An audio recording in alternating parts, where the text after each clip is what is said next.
In fine arts, there is a law called the law of perspectives.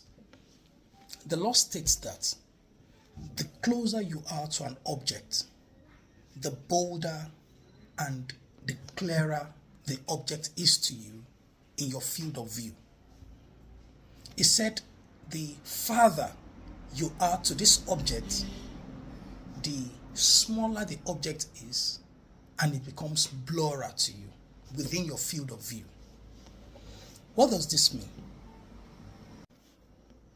This means that our perspectives are determined by how far or how close we are to an object. The same it is with judging people.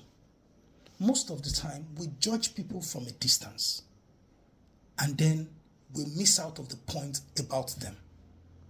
For example, Goliath judged David from a distance. When he saw him, the Bible says he disdained David. Do you know disdain is that he hated him the moment he saw him from a distance? And the reason was because David was a youth and he was a fair and of a ruddy countenance.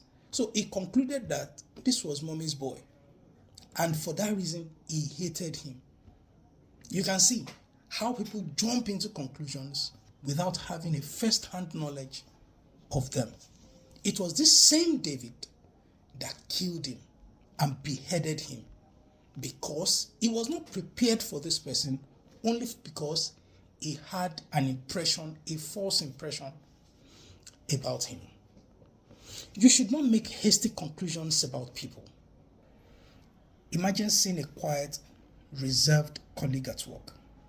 At first, you might think they're unfriendly or uninterested in socializing.